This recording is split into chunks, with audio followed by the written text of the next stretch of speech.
El hecho contundente de la resurrección de Lázaro expresa tres realidades irrefutables.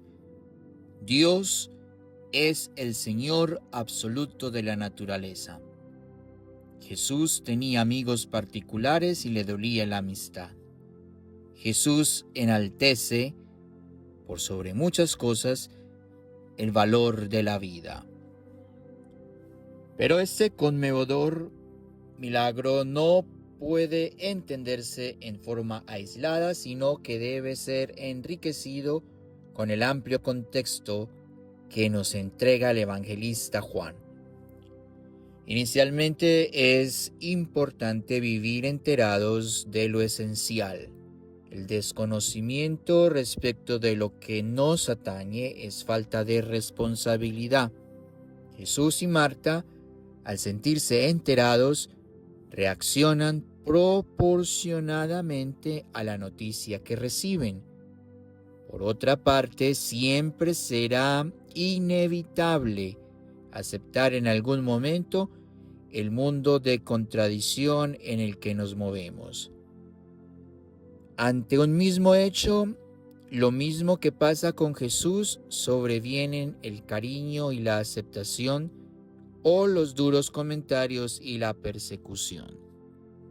Finalmente, tanto la información certera como la realidad de la contracción pueden ser incorporados en el ambiente de oración que rodea el milagro y en la vida de todo cristiano si se quieren ver las maravillas del Señor. Después de haber aplazado ex profeso Jesús con sus discípulos la llegada a Judea, Marta, la misma que se afanaba por servirlo, sale a su encuentro. Su fe, en esos momentos de dolor, es sometida a prueba. En un comienzo, ante el interrogatorio de su amigo, el maestro de la vida, se muestra el proceso normal que toda persona creyente va elaborando en su duelo. Primero hay un reclamo que brota del corazón dolorido. Si hubieras estado aquí, no hubiera muerto mi hermano. Ella sigue respondiendo de acuerdo a sus convicciones, sin esperar ya el milagro de la resurrección. No era para menos, nadie se lo podría haber imaginado. Aunque aceptaba que Jesús era el que había de venir, no se esperaba de él que Lázaro volviera a vivir. Había una certeza total de su muerte, no solo por los 4 días que llevaba enterrado, sino por el mismo olor. Hasta el último momento Jesús increpa a Marta, pidiéndole que creyera. El texto, después del signo milagroso, a Marta y a todos los deja sin palabras. Las vendas que le quitan al que sale del sepulcro son las mismas que todos debemos soltar. Junto al hecho del dolor y de la muerte es muy difícil recapacitar, porque la fe en ese proceso de depuración puede quedar profundamente lastimada.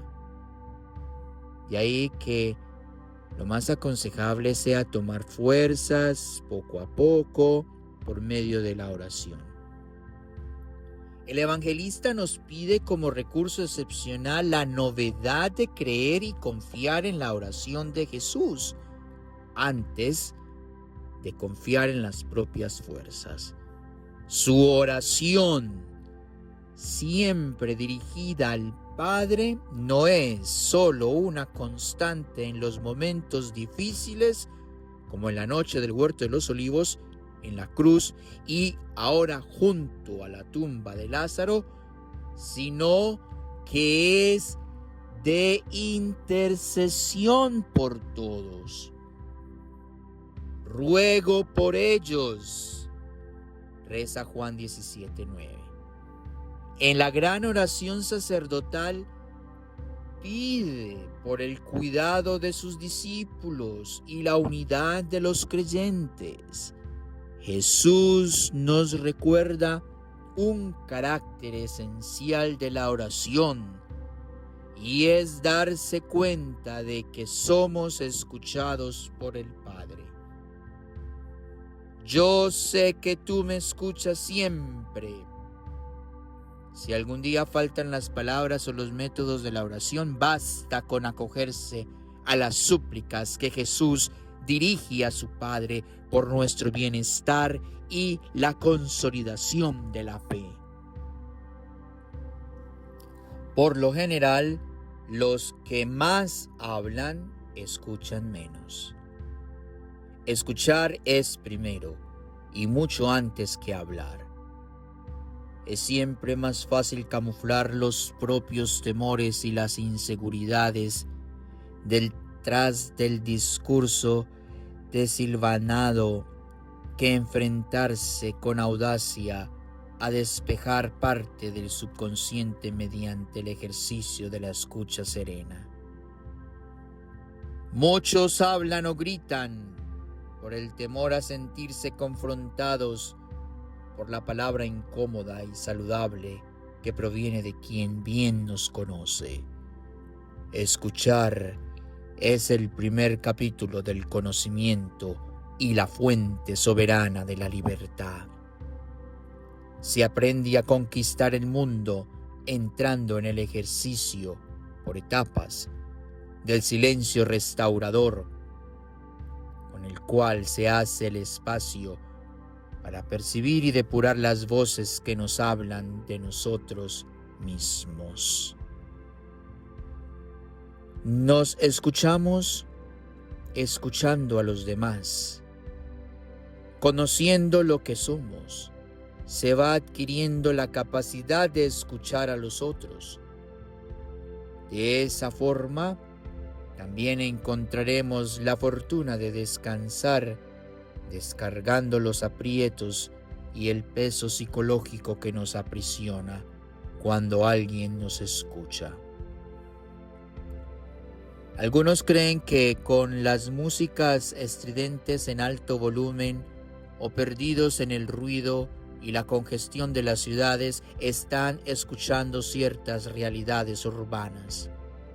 Sin embargo, lo que hacen es taponar sus oídos y sus mentes para no escuchar y sobre todo para no escucharse. Otros aún más equivocados entienden por escuchar cerrar la boca, sin la más mínima intención de comprender al que habla. Efectivamente, es más honesto callar cuando vienen opiniones desatinadas, subjetivas y desinformadas. Bien se ha dicho que si no se conoce la historia completa, es mejor cerrar la boca. Pero callar tampoco es escuchar. Primero, hay que silenciar la mente aturdida por los insumos que la bombardean, provenientes de las redes, los medios de comunicación y la gente que desea imponer sus ideas atrofiantes. El aparente silencio de muchos no logra calmar la mente atrapada en su propio embotellamiento. La psicóloga Lila Hartman y el neurocientífico Max Renner dicen que el ruido mental paralizante se ha convertido en pandemia, proponiendo para ello distintos audios musicales. El mejoramiento de la atención y la concentración para escuchar ciertamente tiene que ver con la terapia de la buena música, pero también con la disposición audaz y generosa de desechar prejuicios y comprender relatos complejos. Este mundo de hablantes sordos que lanzan sus voces y ninguno escucha, a veces sin responsabilidad ni mala intención, requiere un mayor contacto con la naturaleza para empezar a escuchar sus sonidos plácidos, que limpian y restablecen la mente. Escucharse debe ser el siguiente objetivo. Para ello es esencial detenerse en la propia historia, en lo alcanzado y lo ignorado, en las capacidades y en las afecciones, para ver qué nos dicen y qué nos proponen. Llegará entonces, después de un detenido proceso de aprendizaje y concientización, esa fortaleza de muy pocos para sentarse a escuchar a los demás, acogiéndolos en el corazón y desplazándolos del tribunal en el que nos hemos ubicado. Descubriremos que casi siempre las personas no necesitan consejo ni recomendaciones, sino simplemente ser escuchadas sin ser atropelladas. El que sabe escuchar, sabe solucionar. Señor Jesús, enséñanos a escuchar tu palabra con humildad. Santísima Virgen de los Dolores, ruega por nosotros.